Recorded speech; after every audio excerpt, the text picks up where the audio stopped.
Monaco en demi-finale de la Coupe de France et avec la manière, la SM a infligé une correction à Lens. 6-0, doublé d'Ocampos, but de Berbatov, Fabinho et Kondogbia. Une victoire haut la main et une grosse satisfaction dans le clan monégasque. Un match important, bonne victoire. Maintenant, voilà, il ne faut pas oublier les objectifs. Il reste encore un match pour aller au Stade de France. Donc voilà, essayer de bien enchaîner en championnat pour pouvoir arriver frais à Guingamp et essayer de faire un bon résultat là-bas. Dans l'autre match de la soirée, Guingamp a un peu peiné mais s'est imposé. Victoire 2-0. En demi-finale, Guingamp et Monaco seront face à face. Angers retrouvera soit Rennes, soit Lille qui s'affrontent ce soir. Marseille, de son côté, n'est plus qualifié en coupe et traverse une grosse crise en ce moment. On en reparle ce matin après ce long entretien de Rod Fanny accordé à RMC Sport. D'après lui, dans le vestiaire, tout va bien et la révolte devra venir du terrain. Il n'y a vraiment pas de tension dans le vestiaire. C'est vraiment des problèmes pour moi de terrain. On a besoin que tout le monde fasse les efforts à 100%. Je ne suis pas là pour jeter des pierres sur Pierre, Paul ou Jacques. On est tous des grands garçons.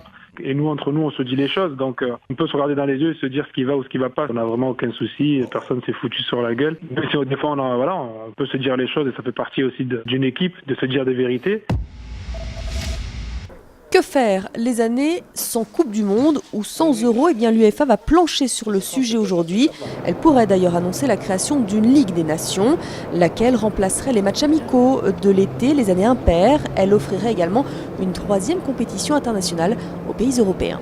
Et si un nouveau challenge s'offrait à l'équipe de France? L'UEFA réfléchit en effet à la création d'une Ligue des Nations, une compétition destinée aux pays européens. Le but, disputer un troisième tournoi international pour remplacer les matchs amicaux lors des années sans Euro ni Coupe du Monde. Moi je trouve que l'initiative de l'UEFA était une super initiative.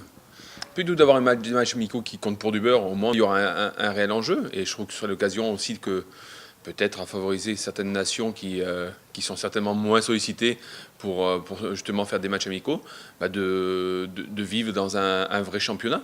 Les 54 équipes du continent pourraient être ainsi dispersées en 3 ou 4 divisions. Selon le Télégraphe, la France serait versée en division 1 avec par exemple l'Espagne, l'Italie, l'Allemagne ou encore l'Angleterre. Des affiches certes alléchantes, mais certains restent réticents. À vouloir faire rajouter trop de matchs et les rendre encore plus importants, mais ça facilite ni le travail du sélectionneur puisqu'il ne pourra pas faire tourner pour les matchs amicaux, ni des joueurs parce qu'ils ne pourront pas être aussi bien à 100% pour le club, pour l'équipe nationale. Si la Ligue des Nations entre en vigueur, elle pourrait être intégrée au calendrier de la saison 2018-2019. Exit Roger Federer à Miami, le Suisse s'est laissé surprendre en quart de finale par le Japonais Nishikori. Le score, le voici, 3-6, 7-5, 6-4. Ça passe en revanche pour Novak Djokovic, lui était le premier qualifié pour les demi-finales. Il a battu Andy Murray en 2 manches, 7-5, 6-3. Peut-être un petit peu moins brillant.